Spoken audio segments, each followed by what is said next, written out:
Hello বন্ধুরা, কেমন আছো সবাই? শীতের সন্ধ্যায় একটা সুন্দর নাস্তা নিয়ে এলাম তোমাদের জন্য।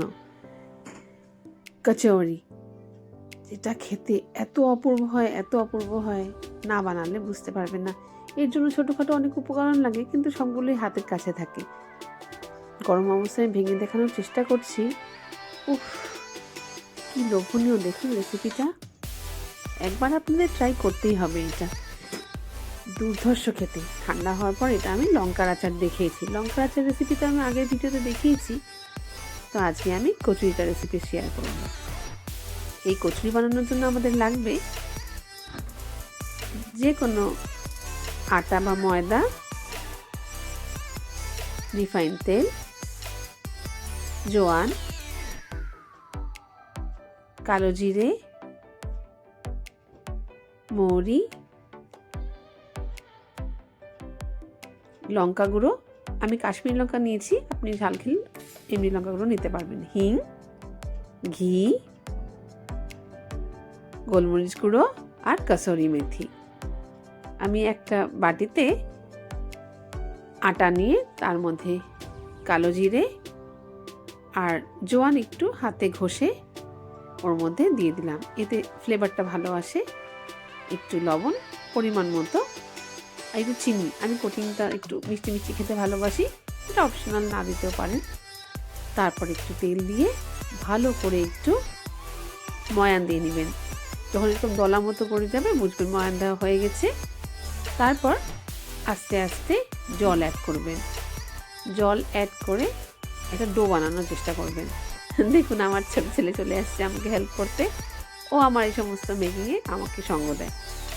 তো যাই হোক, আমার ডো বানানো হয়ে গেছে। এবার এই ডোটাকে আমি কিছুক্ষণের জন্য 15 মিনিট আমি রেস্টে রেখে দেবো।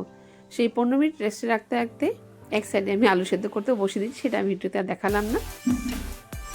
আর আমি শুকনো খোলায় ধনে, জিরে, হিং, লঙ্কা গুঁড়ো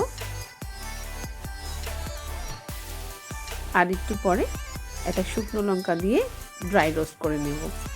এটা এমনভাবে রোস্ট করবো এর ময়েশ্চারটা চলে যায়, কিন্তু একদম পুড়েও না যায়। তারপর এটাকে একটা গ্রাইন্ডারে নিয়ে গ্রাইন্ড করে নেব। সেই একই ব্যাপার, একটু দানা দানা থাকে, একদম মিহি পেস্ট না হয়ে যায়। এবার বয়েল আলুটা প্রেসার কুকার থেকে বের করে নিয়ে এটাকে স্ম্যাশ করে নিয়েছি। পুরো ড্রাই মশলা এর মধ্যে দিয়ে দেব। তারপর একে একে একটু গুঁড়ো চিনি, জিরে পাউডার, হলুদ গুঁড়ো, গোলমরিচ গুঁড়ো, খাবার সোডা আর এর সঙ্গে অবশ্যই হোয়াইট ভিনিগার। এই খাবার সোডা আর হোয়াইট ভিনিগার মিলে একটা রিয়াকশন করবে, যাতে কচুরির ভেতরে যে পুরটা সেটা ফ্লাফি হওয়ার চেষ্টা করবে। এরপর কসুরি মেথিও হাত দিয়ে একটু গুঁড়ো করে দিয়ে দিলাম। এটা ভালো করে মেখে নেব। মেখে একটা দলার আকারে, যেমন আমরা আলু সেদ্ধ মাখি সেইভাবে মেখে নিয়ে একটা দলার মতো করে নেব। তারপর 1 চামচ মতো ঘি দিয়ে এটা আরেকবার আমি মেখে নেব।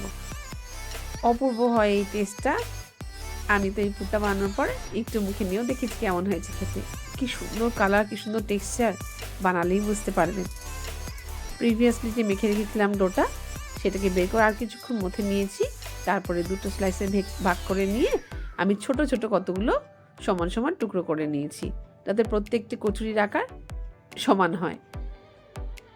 তারপর একটা টুকরো নিয়ে এরমভাবে ফ্ল্যাট করে হাতের সাহায্যে ওর মধ্যে গর্ত করে পুরটা ভরে আস্তে আস্তে পুরটা সেই আলু পরোটা পুরের মতো ভরে নিয়ে পরোটার আকারে গড়ে নেব। কিন্তু খুব বড় ছড়াবো না, হাত দিয়ে ছোটো ছোটো ছোটো করবো, যাতে এটা একটু মোটা মতো হয়। এবার লো মিডিয়াম ফ্লেমে আমি তেল বসিয়ে দিয়েছিলাম। সেখানে আস্তে আস্তে আমি এইগুলোকে দিয়ে দেব এবং আস্তে আস্তে এটা হতে থাকবে। দেখুন ওই লো মিডিয়াম ফ্লেমেই দেওয়া, আর কি সুন্দর এগুলো আস্তে আস্তে ফুলছে। এই সঙ্গে সঙ্গে বাকি লেচিগুলো আমি সুন্দর করে পুর ভরে নেব।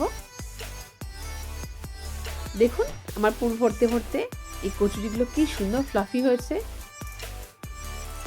যখন এরকম একটু হালকা লালচে হয়ে আসবে, তখন আমি এগুলোকে তেল থেকে তুলে নেব। আস্তে আস্তে আমাদের সব কচুরিগুলো তুলে ফেললাম। এত সুন্দর দেখতে হয় এবং এত সুন্দর খেতে, সত্যি বলার নেই কিছু।